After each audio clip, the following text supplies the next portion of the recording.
Hello students, class 12 की NCERT math book के अंतर्गत मैं आप सभी लोगों को चैप्टर नंबर 4 पढ़ा रहा हूं, जिसका नाम है सारणिक।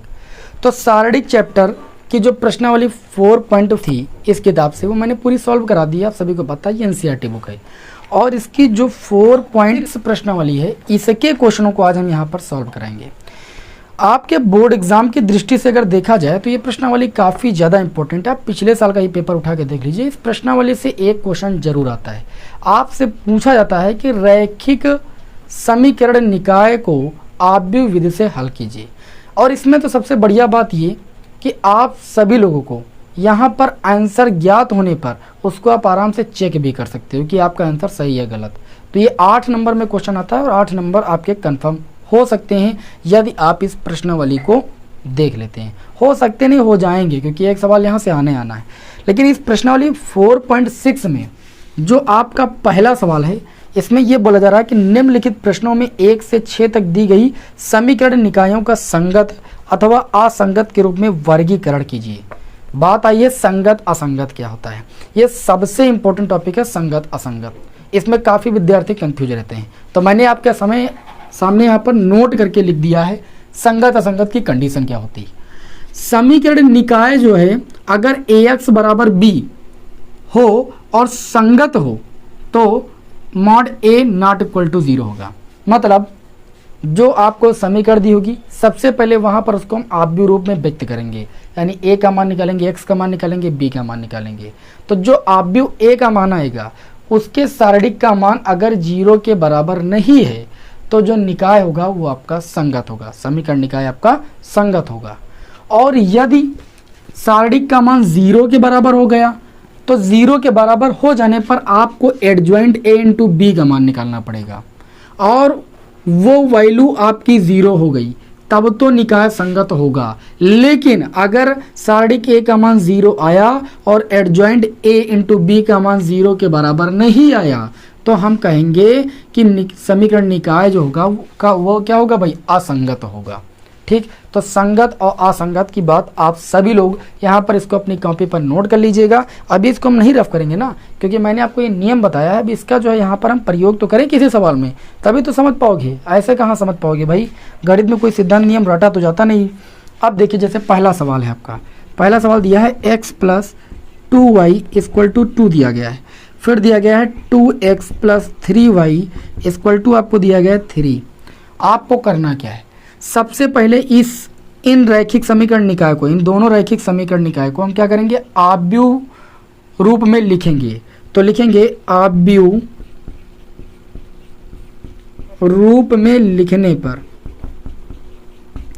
तो आव्यूह रूप में जब लिखेंगे तो यहां पर देखिए एक आपका बनेगा ए सारणिक को हम आव्यूह को कैसे लिखते हैं, सारणिक यहाँ का कोई भाई सारणिक नहीं बनाना, ठीक है ना। आव्यूह को कैसे लिखेंगे, यहाँ पर देखिए जो चर है आपका x, ठीक, इसका जो आपका गुणांक है वो कितना है 1, वो लिखेंगे। फिर y जो है, इसका गुणांक यहाँ पर प्लस का 2 है, प्लस का 2 लिखेंगे। फिर इसी प्रकार x का गुणांक यहाँ 2 है, यहाँ पर 2 लिखेंगे। y का गुणांक 3 है तो यहाँ 3 लिखेंगे। अगर कोई एक और वेरिएबल होता तो उसके गुणांकों को फिर आगे लिख देते, तो इस तरीके से 3 × 3 का आव्यूह आपका बन जाता। उसके बाद यहाँ पर जो x का मान निकालेंगे वो हम देखेंगे कि इन दोनों समीकरण में कितने वेरिएबल हैं। पहला वेरिएबल x, दूसरा y, तो हम लिख देंगे x y, ये एक आव्यूह बन गया। फिर उसके बाद तीसरा आव्यूह बनेगा, उसको हम b नाम देंगे। और b आव्यूह का मान जो होता है वो इधर राइट हैंड साइड के एलिमेंट में जो होता है, जैसे 2 लिखा है 3 लिखा है, तो 2 हो गया 3 हो गया, ये आपका तीसरा आव्यूह बन गया। अब आप क्या कहोगे कि इन आव्यूहों को हम किस रूप में लिख सकते हैं, ax बराबर b के रूप में इसको लिखा जा सकता है। तो यहाँ से जो आव्यूह a का मान आया है, आव्यूह a का मान कितना है, इतना आया। अगर हम इस आव्यूह a के सारणिक का मान निकालें तो सारणिक का मान निकालना होगा हमें, तो इस आव्यूह को सारणिक रूप में लिख देंगे 1 2 2 3, तो लिख देंगे 1 2 और 2 3। सारणिक को कैसे हल करते हैं आप सभी को पता है भाई, कैंची गुणा कर देंगे, 2 × 2 का सारणिक है, 3 × 1 = 3 माइनस 2 दूनी 4, 3 से 4 कटाएंगे -1 आएगा, नॉट इक्वल टू 0। तो पहली कंडीशन में यही बताया है कि ax बराबर b संगत होगा तब जब सारणिक a का मान 0 के बराबर नहीं होगा। 0 से बड़ा है, 0 से कम आए, कुछ भी आए, लेकिन 0 के बराबर नहीं आए, तब जो आपका समीकरण निकाय ax बराबर b होगा वो क्या होगा, आपका संगत होगा भाई। क्या होगा भाई, संगत होगा।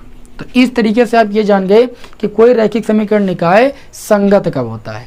असंगत वाला एक सवाल ले लेते हैं, इसी तरीके से दूसरा लगा लेना, ठीक है। तीसरा हम बताते हैं, इसमें ही थोड़ा सा संगत असंगत का लफड़ा है, ठीक है। इसका स्क्रीनशॉट आप ले लीजिए, ठीक, ले लिए होंगे उम्मीद करते हैं।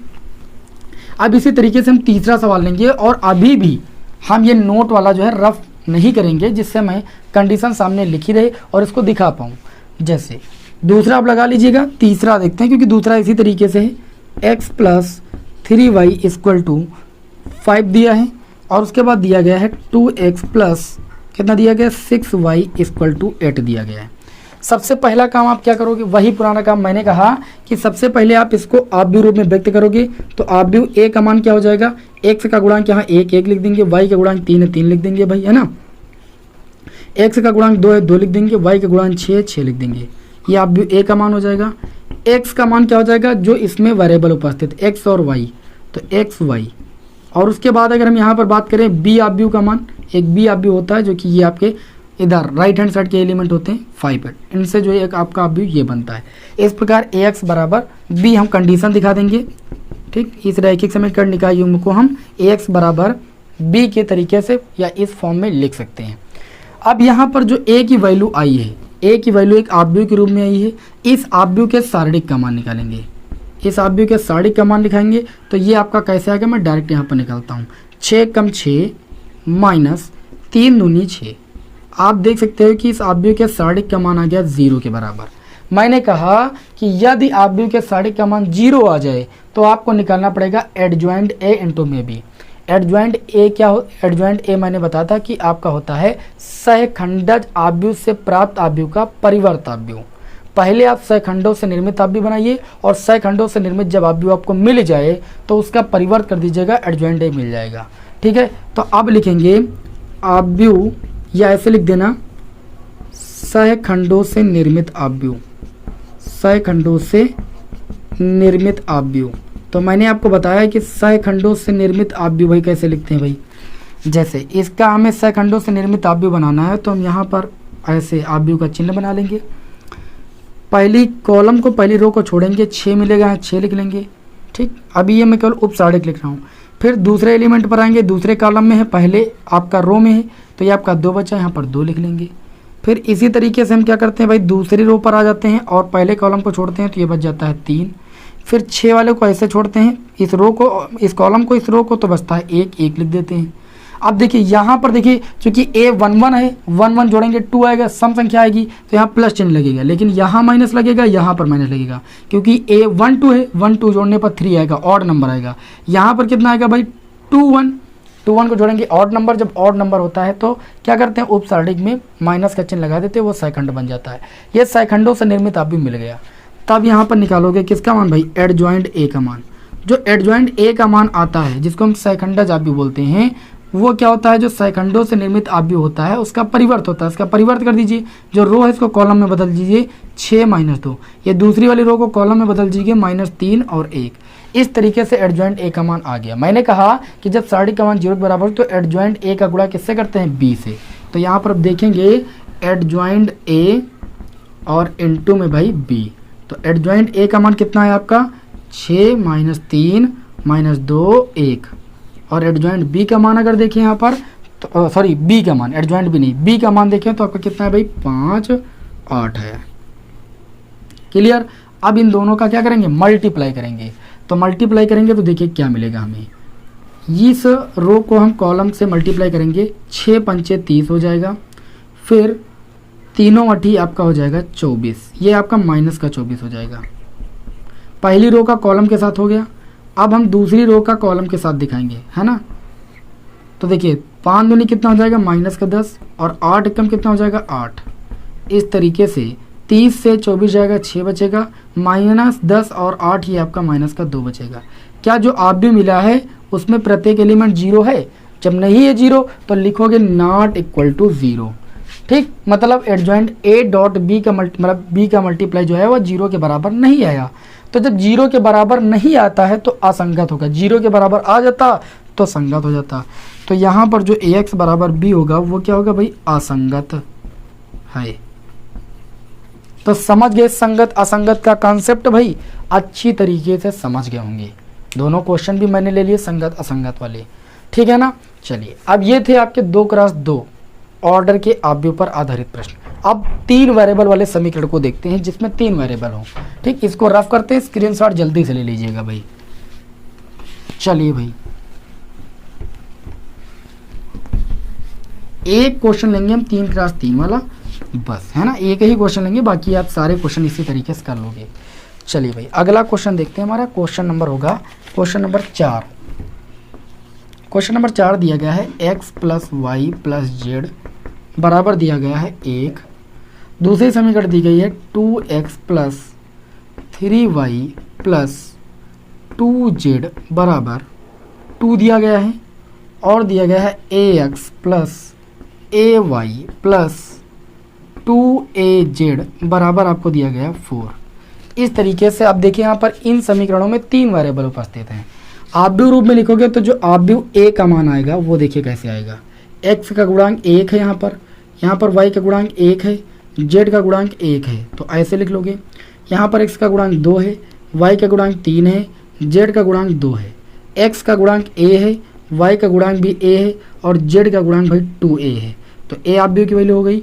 जब x आव्यूह की वैल्यू निकालोगे तो वेरिएबल है यहाँ पर x y z, 3 आपके वेरिएबल हैं।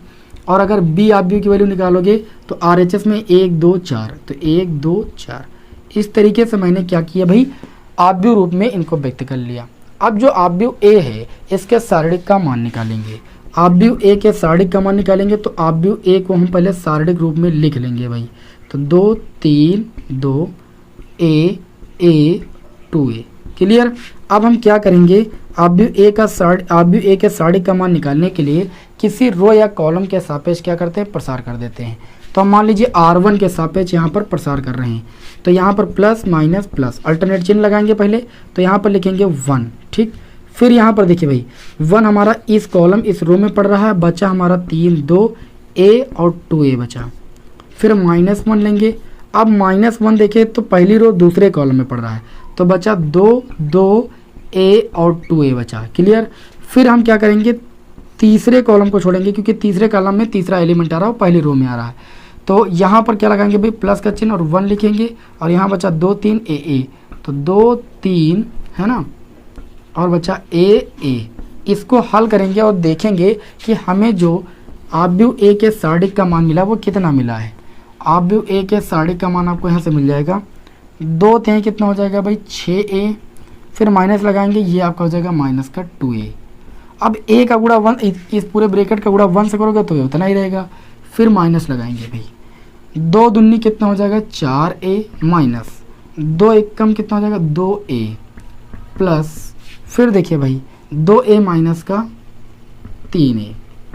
इसको यहाँ पर आव्यूह a के सारणिक का मान निकालेंगे, 6a से 2a जाएगा, कितना बचेगा भाई 4a। यहाँ पर देखिए 4a से 2a जाएगा, 2a बचेगा, आगे माइनस है तो माइनस का 2a, 2a से 3a जाएगा तो माइनस का a हो जाएगा सारणिक का मान।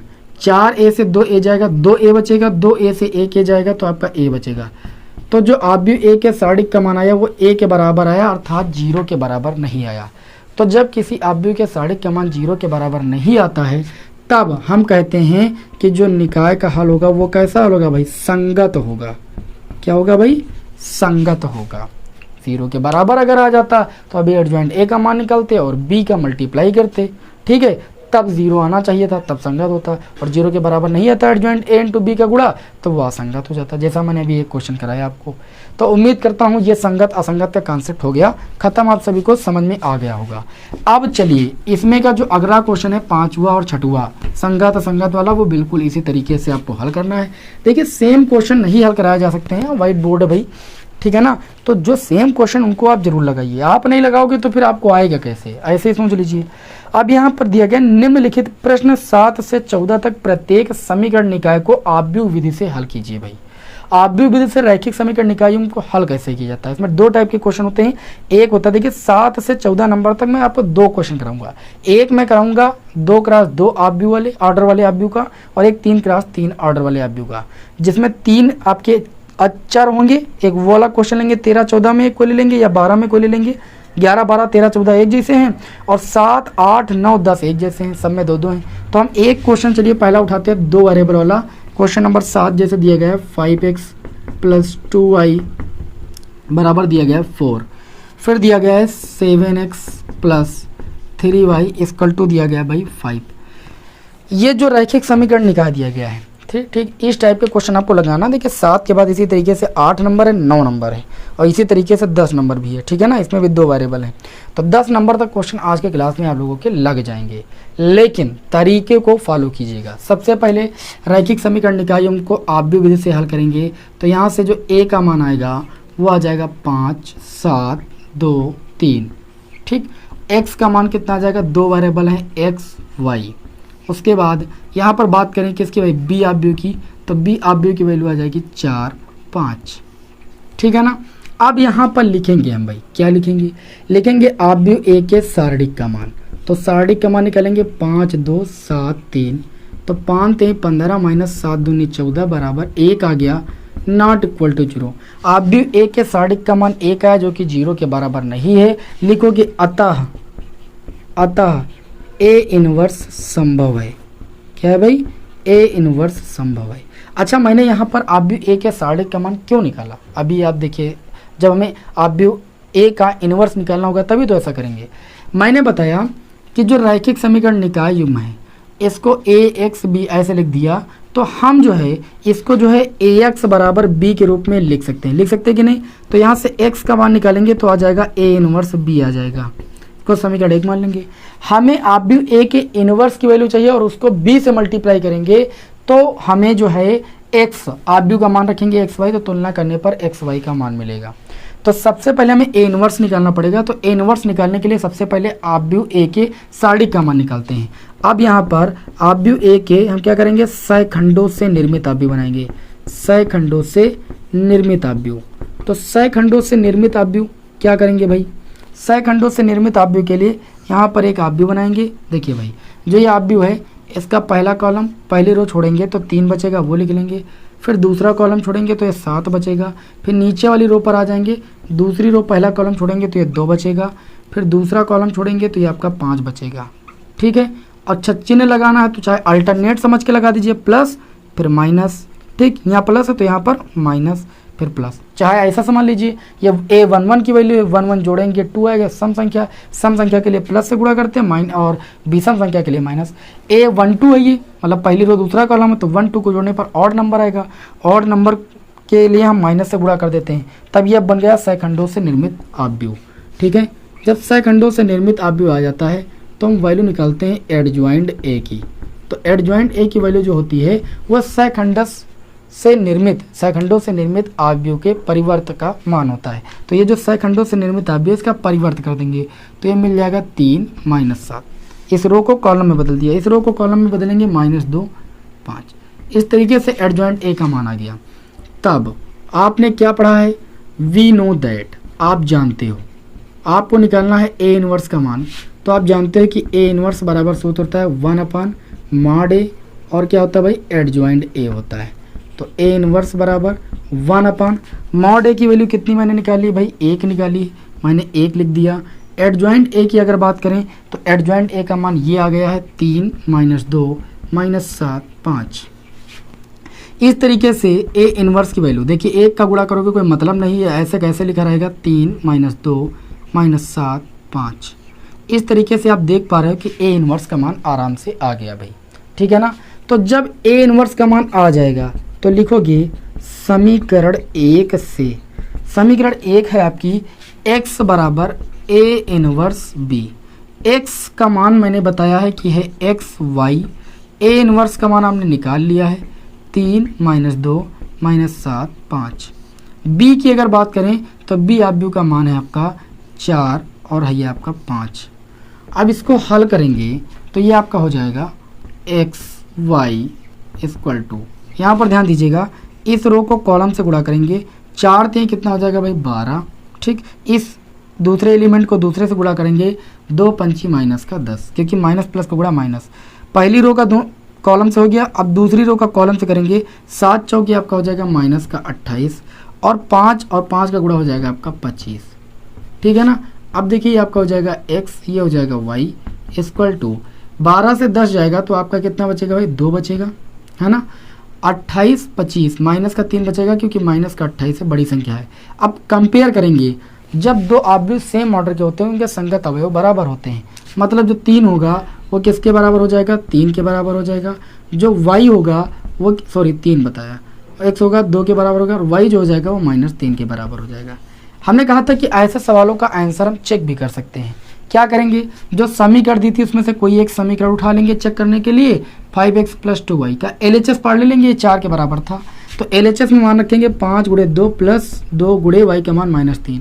हल कीजिए, 5 दूनी 10 और ये 2 3 6 माइनस का 6, ये कितना आ जाएगा 4, और 4 देखिए इसका मान 4 है कि तो बराबर था। LHS में मान रखेंगे RHS के बराबर आ जाएगा। तो इससे ये बात सत्य हो जाएगी कि जो हमने x y के मान निकाले हैं वो सही हैं अथवा गलत। तो आंसर की मैंने जांच भी करा दी। क्लियर। तो अब आज की क्लास में मैं आप लोगों को होमवर्क देता हूं कि आप सभी लोग क्वेश्चन नंबर 8 को हल कीजिएगा, क्वेश्चन नंबर 9 को हल कीजिएगा, ठीक है ना, और क्वेश्चन नंबर 10 को हल कीजिएगा। एक क्वेश्चन चलिए हम आपको बता देते हैं भाई, 3x3 वाला, 5 या 6 मिनट का समय लगेगा और इस तरीके से क्वेश्चन नंबर 16 तक आपके प्रश्न लग जाएंगे, लेकिन कोई मतलब नहीं। चलिए अगली क्लास में बताएंगे। क्यों? क्योंकि अगर हम यहाँ पर 14 नंबर तक बता देंगे तो 2 सवाल रह जाएंगे, फिर अगली क्लास में बताना पड़ेगा। तो चलिए अब अगली क्लास में ही आपको हम 14 मतलब जो है क्वेश्चन नंबर 11 के आगे के प्रश्नों को हल कराएंगे, ठीक है ना। चलिए क्लास कैसी लगी कमेंट बॉक्स में जरूर बताइएगा। मिलते हैं आपको नेक्स्ट वीडियो में। जय हिंद, वंदे मातरम।